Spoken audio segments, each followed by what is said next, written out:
Sempat 3 hari lah nggak tidur itu di Mina. Yang di Mina itu? Ya, karena ya itu ya. Puncaknya haji. Puncaknya haji dan lumayan kan banyak yang sakit ya. Kecapean. Gitu. Nah, Cimahi itu meninggal ada 1 tapi waktu di Mekah. Ini termasuk yang ketiga kejadian paling banyak jamaah haji karena gugur sampai 1.300-an. Itu faktor utamanya apa? Karena jamaah haji Indonesia sendiri aja jumlahnya memang paling banyak gitu. Paling banyak. Otomatis kan jumlah kematian juga paling banyak ya, 1 itu. Kedua memang faktor usia. Kita kan jamaah haji Indonesia kan masa tunggunya memang relatif puluhan tahun ya. Itu termasuk ada hubungan dengan catering juga enggak ya? Dan itu mungkin memang yang salah satu yang mungkin kita sering temukan kenapa dia ngedrop itu karena masalahnya nggak mau makan makanan lansia juga. Itu.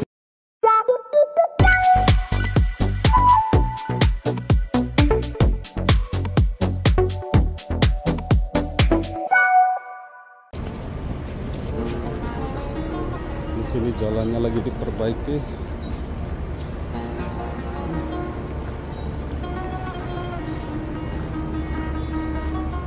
Hai. Ya Allah. Sopo?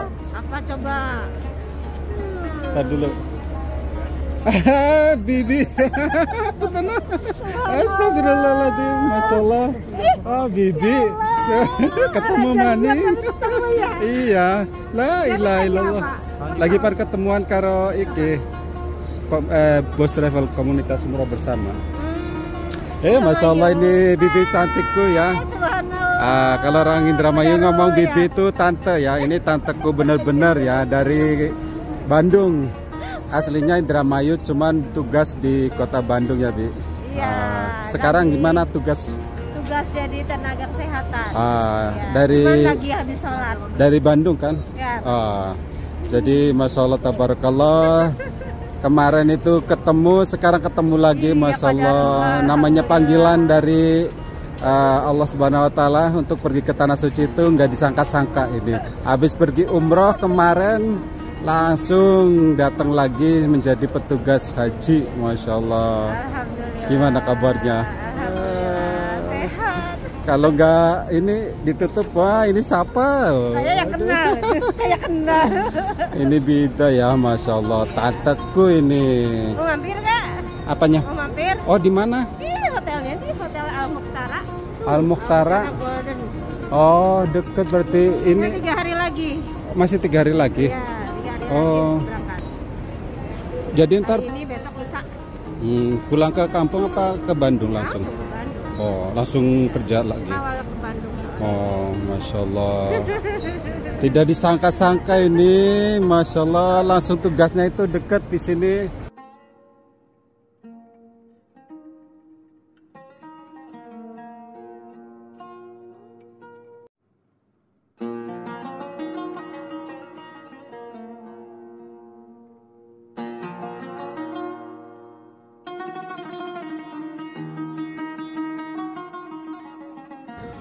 Oke, selesai sudah menikmatin bakso ya. Bakso di Kota Madinah Munawwaroh.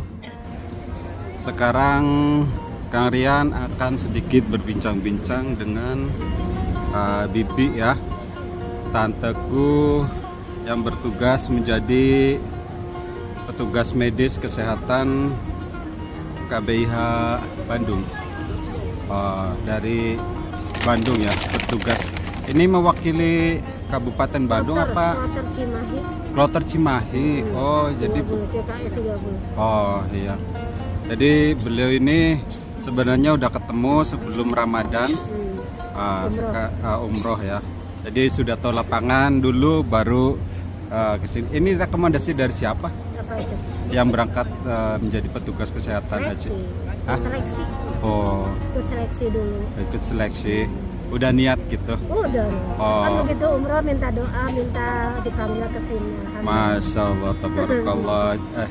Jadi alhamdulillah bisa ketemu lagi. Padahal kita nggak sengaja, Janjian ya? nggak janjian.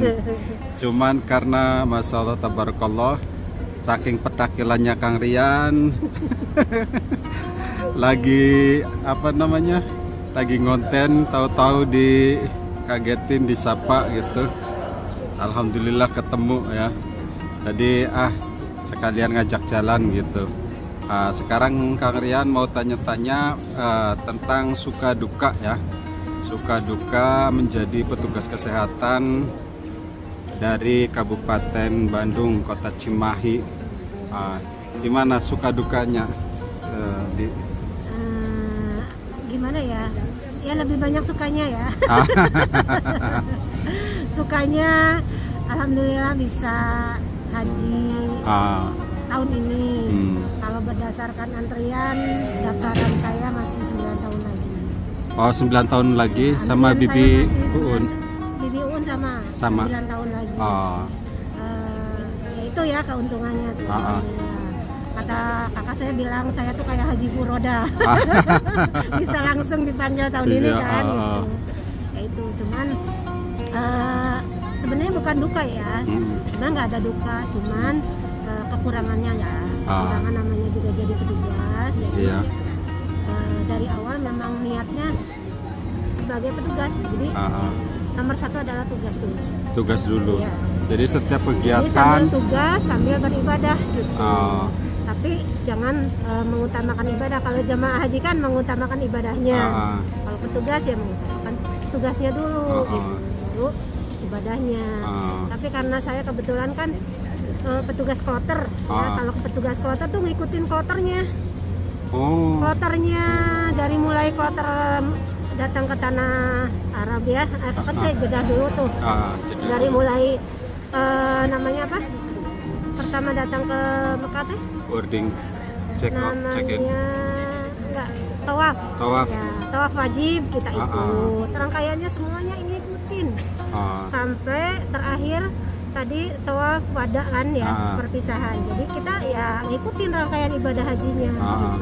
Jadi selain kita bertugas, kita juga alhamdulillah bisa ngikutin ibadah hajinya.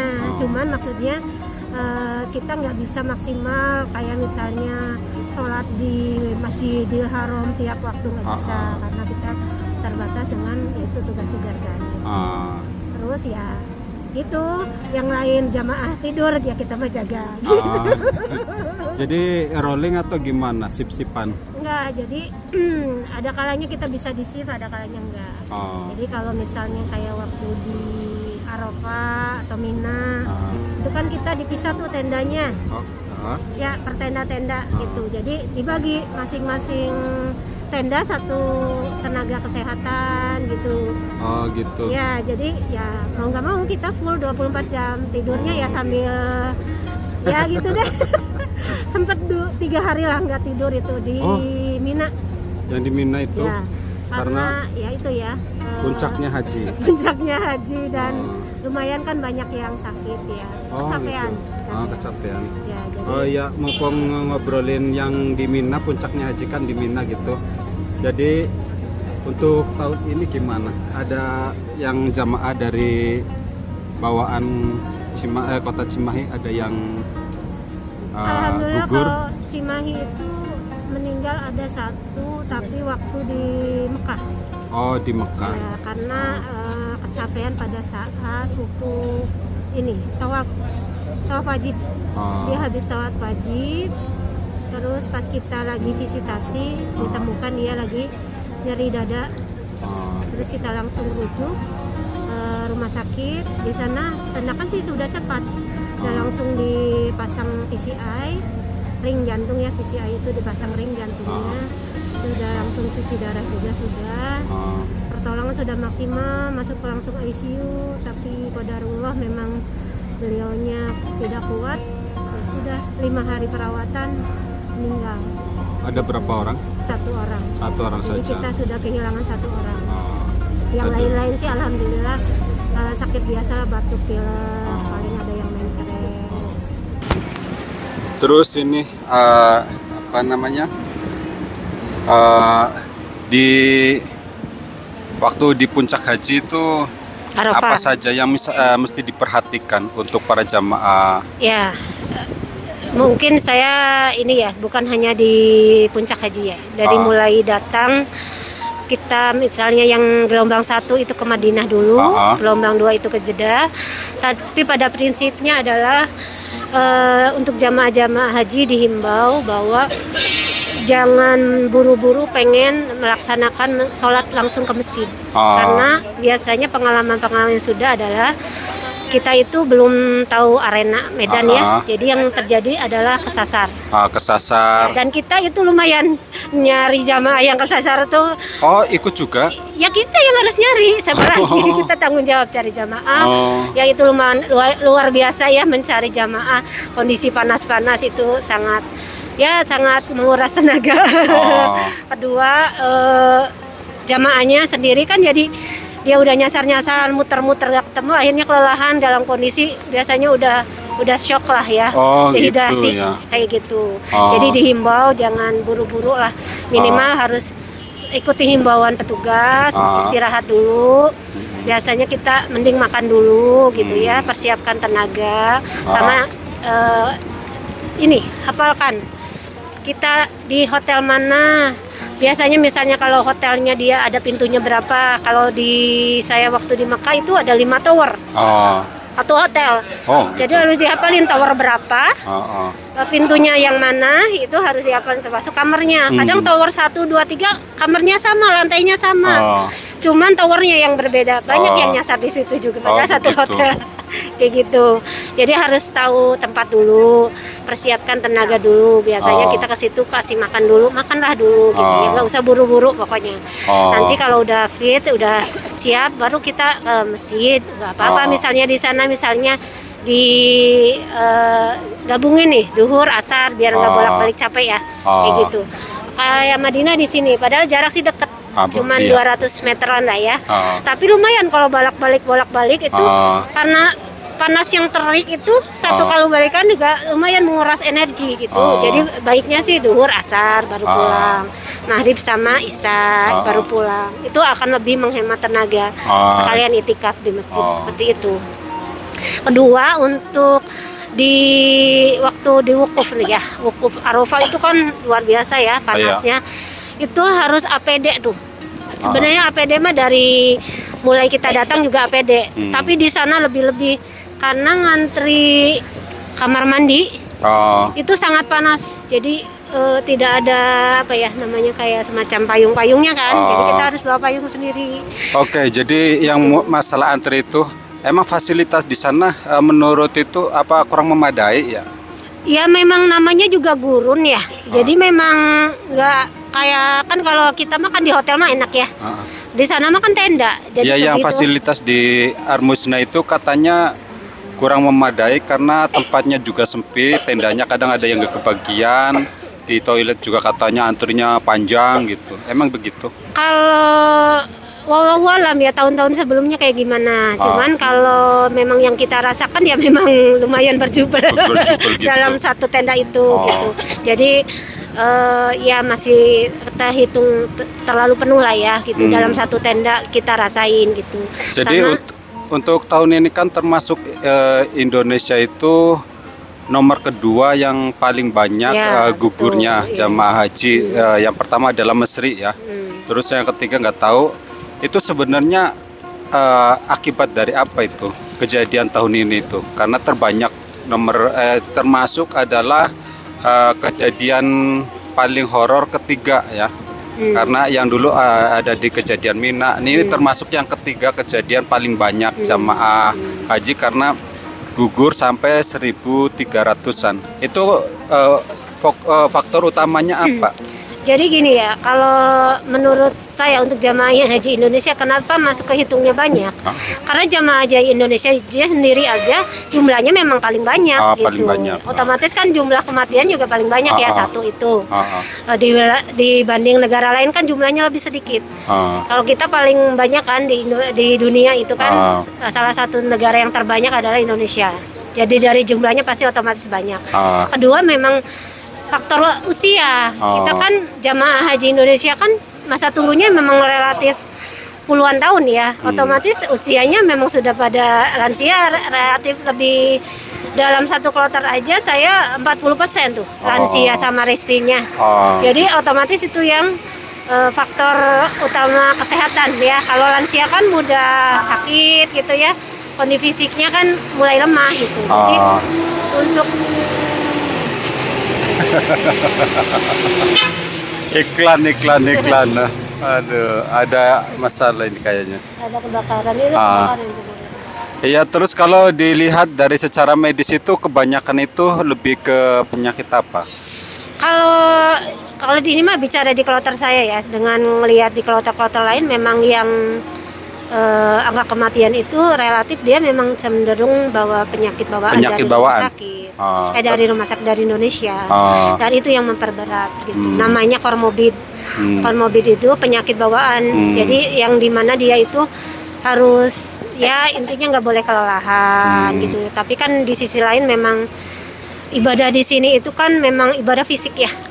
Jadi pesan memang buat semua warga Indonesia ya, diusahakan sih sedini mungkin lah daftar haji Indonesia, minimal DP-nya dulu. Karena antriannya yang terlalu panjang. Kalau kita dari masih muda, mudah-mudahan kita kesini masih dalam keadaan fisik yang kuat.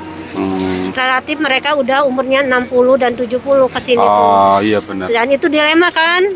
Mereka memang bukan kemauan mereka juga gitu ya, berangkat umur segini, tapi ya memang rezeki ya rezekinya juga baru bisa daftar umur segitu. Ya itu sih. Jadi bagi kita yang ada rezeki, sisihkanlah dari umur yang masih muda. Jadi diperhitungkan ke sini masih umur 50-40 masih kuat insya Allah. Jadi bisa ibadah maksimal gitu. Betul. Kalau sekarang saya lihat jadi banyak yang dibadalkan. Lempar jamarat aja itu 8 kilo bolak-balik. Gitu. Sekali jalan kita dari tenda ya ke Jamarot, lempar jumroh itu 4 kilo. Balik lagi 4 kilo dan itu nggak ada mobil, nggak ada apapun gitu. Begini, kalau dari dilihat dari kesehatannya, ini kan berhubungan juga dengan catering ya, apa yang kita makan gitu kan. Itu termasuk ada hubungan dengan catering juga enggak ya? Kalau untuk jamaah yang lansia atau gimana, biasanya kan kurang masukkan gizi juga kan. Sebenarnya untuk catering sih udah cukup baik ya, dibilang enak ya enak. Kalau menurut saya makan di sini enak banget. Cuman masalahnya selera ya. Selera kan orang Indonesia dengan orang sini kan pasti ada perbedaan. Meskipun menunya udah dibikin mirip-mirip tuh, kayak rendang, kari gitu. Cuman ya mungkin lidah apalagi lansia ya, tahu sendiri di Indonesia ya pilih-pilih makanan gitu, apalagi di sini. Dan itu mungkin memang yang salah satu yang mungkin kita sering temukan kenapa dia ngedrop itu karena masalahnya nggak mau makan lansia juga. Itu. Jadi makin lemes lah dia. Untuk masukan jamaah yang banyak makan pilih-pilih mending bawa dari rumah. Nah ya mungkin harus bawa pilihan menu dari rumah yang bikin dia nafsu makannya naik. Misalnya apalah gitu ya, teri kecil-kecil atau misalnya kentang kecil-kecil atau ya hanya sekedar sambal gitu ya. Kalau gitu, bisa menggugah selera sendiri ya. Kita juga bawa, cuman karena sebulan jadi baru seminggu habis. Ya itulah. Terus masukan ini untuk tahun depan untuk pemerintah ataupun jamaah haji Indonesia yang akan berangkat di tahun 2025, masukannya apa ini? Ya masukannya semoga tahun depan tuh lebih baik dalam segala halnya ya, dan pelayanan misalnya fasilitas ya kayak di tenda mungkin ya disesuaikanlah antara jumlah jamaah haji dengan kapasitas ruangannya gitu, biar kita bisa istirahat dengan nyaman seperti itu. Untuk makanan juga mungkin masukannya kalau bisa sih ada yang berkuah-kuah karena nenek-nenek itu rata-rata sudah pengen makannya yang lembut. Jadi kalau nasi aja mungkin keras ya, jadi dia kurang begitu suka gitu. Mungkin gitu ya. Kalau ada kayak sop-sop kan ada lembek gitu nasinya, mungkin itu. Jadi begitulah ya. Menurut tenaga medis jamaah haji asal Kabupaten Cimahi ya. Jadi masukannya mudah-mudahan didengar. Karena ya itulah ya. Karena kita melihat di tahun 2024 ini ya ada kelebihan dan kekurangannya ya. Menurutku untuk catering agak ada tambahan menunya agak lebih mending ya daripada tahun kemarin, cuman yaitu pesannya kayak gitu ya, masukannya dari tenaga medis. Apalagi masukan barangkali Ya itu aja. wah sakunya tambahin lagi gitu. Secara general mah mudah-mudahan semakin tahun semakin lebih baik lagi dalam segala hal ya, baik dalam hal dari segi medis, non medis, pelayanan publik umum semuanya gitu, karena ya mungkin dengan fasilitas yang lebih oke gitu ya akan bisa apa ya membuat angka kematian juga menurun, karena kalau bisa istirahat nyaman kan otomatis kita bisa istirahatnya cukup, itu akan mempengaruhi dengan segi kesehatan itu sangat, termasuk makanan. Kalau dia makannya bagus, otomatis dia lebih sehat gitu. Itu akan sangat berpengaruh itu. Jadi saling berkaitan. Betul, ya. Betul. Dari tempat fasilitas yang nyaman, makanan catering yang cocok dengan lidah kita orang Indonesia, apalagi yang lansia ya. Iya, benar-benar. Kayak waktu di Mina atau di Arafah ya, makannya itu relatif agak pedas, agak pedas. Jadi untuk begitu orang yang sensitif terhadap pedas itu mencret. Mencret. Banyak iya, juga yang mencret. Nggak banyak sih, cuman ya beberapa orang jadi mencret. Jadi akhirnya nggak mau makan. Gitu. Iya, itu yang siap saji kalau nggak salah tuh. Kalau nggak salah di Mina gitu ya. Lupa lah antara Mina dan Arafah lah. Pokoknya yang pakai makanannya paket tuh, jadi tinggal yang sobek itu. Enak sih sebenarnya. Makanan Padang cenderung. Makanan Padang. Masya Allah, tabarakallah. Ada lagi yang perlu disampaikan? Ya, yang ingin disampaikan, saya selaku petugas mengucapkan terima kasih banyak kepada pemerintah yang sudah memfasilitasi kami, terutama petugas dan jamaah haji Indonesia.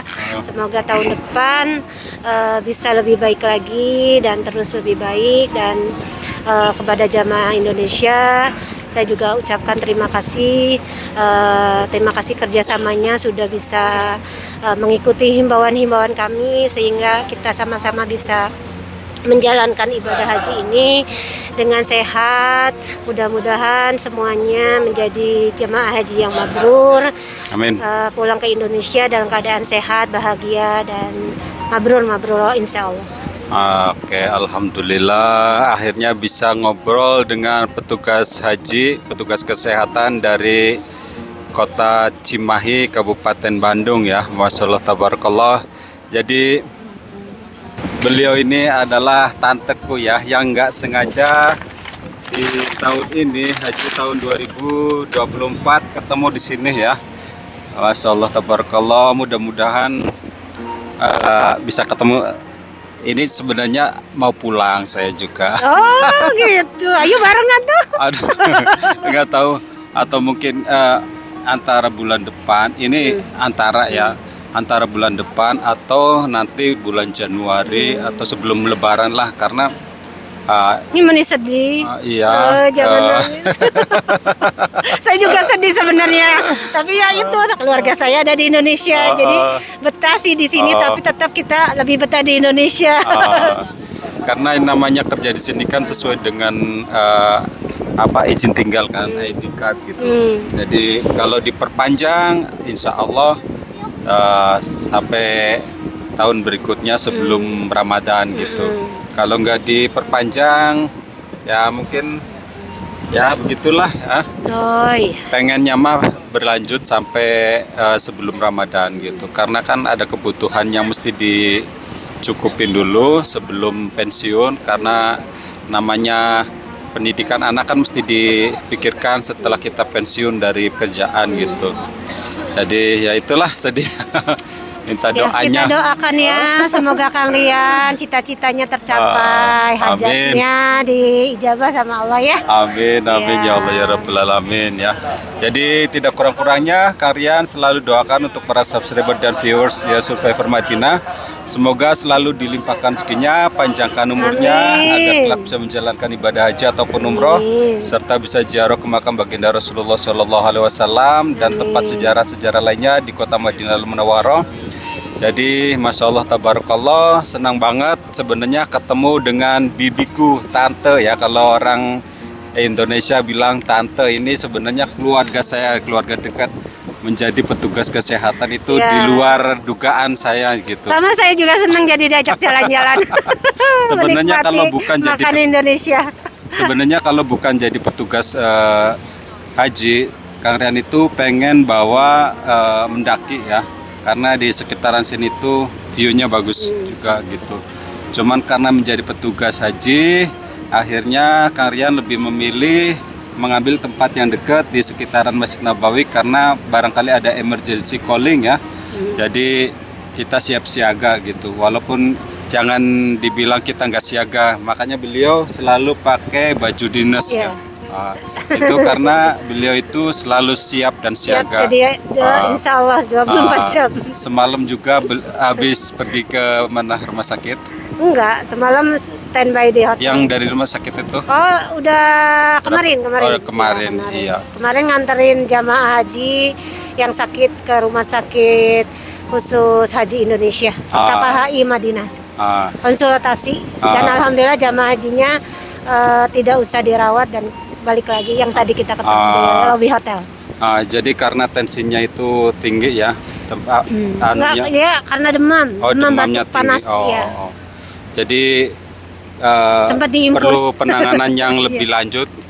Ternyata alhamdulillah ya udah orangnya membaik ya. Tadi udah malah jalan-jalan lagi tadi dia kemana? Iya. Udah malah kresek. Namanya mumpung ada di sini. Iya, mumpung ada di sini katanya. Kapan lagi besok mau pulang? Masya Allah, tabarakallah. Jadi kurang lebih jangan mohon maaf, Kang Rian Survivor minta dukungan untuk para subscriber dan viewers Rian Survivor Madinah agar like, subscribe, dan komen agar Kang Rian tambah semangat lagi membuat video vlognya. Kurang lebih mohon maaf. Wassalamualaikum warahmatullahi wabarakatuh. See you in the next video. Bye.